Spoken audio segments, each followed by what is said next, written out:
One of the biggest problems that people have with the biblical texts and scriptures is about its reliability, whether it actually does translate from its original languages to English.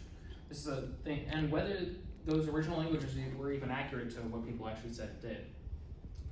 However, I think this whole issue falls apart when you understand how knowledge has widened over the discovery of history through the arts of memory, books, and relics from prehistory.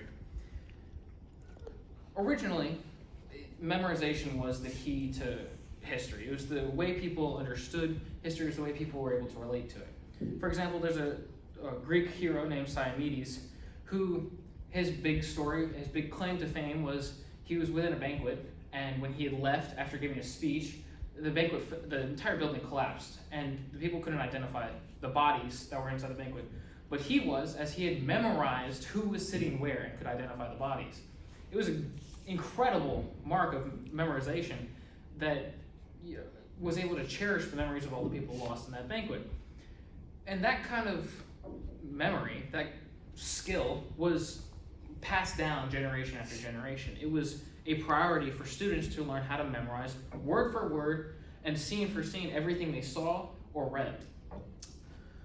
And throughout history, it was a heresy for people to not memorize what they believed scriptural text or even just normal books and writings word for word. If they didn't do so, they were, blaspheming against the author. And in a lot of the cases, it was scripture, so they're blaspheming against God. However, this idea of memory and these skills of memorization faded somewhat when Gutenberg invented his printing press. The printing press, it allowed people to really open books for the first time and reference back to them. As actual letters and written content, it took a very, very long time to unfold and put back into its place, so people just memorized the words that were on it and just left it still. They didn't reference back to it. Whereas Gutenberg's printing press allowed people to actually open the text on a regular basis. This allowed for reliable testimony that you didn't have to trust the person that they just memorized the words. You didn't have to trust that they actually did their job. You could go back and see if they were actually telling the truth when they referenced back to books. His printing press also allowed for official documentation, which is very significant in modern history, as everything people do is put into an official document. Your deed for your house, your deed for your car, your land or property, the ownership of your pets. It's all put into the official documentation, which wouldn't have been possible if it weren't for Gutenberg's printing press.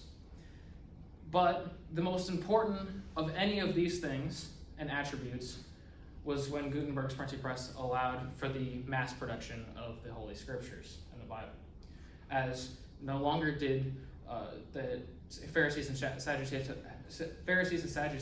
have to memorize the exact word for word, and not allow people to actually read the scriptures for themselves.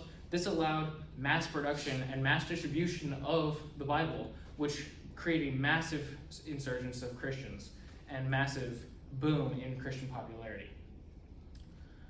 That is how knowledge and understanding and discovery were influenced so greatly by memory, books, and relics from prehistory.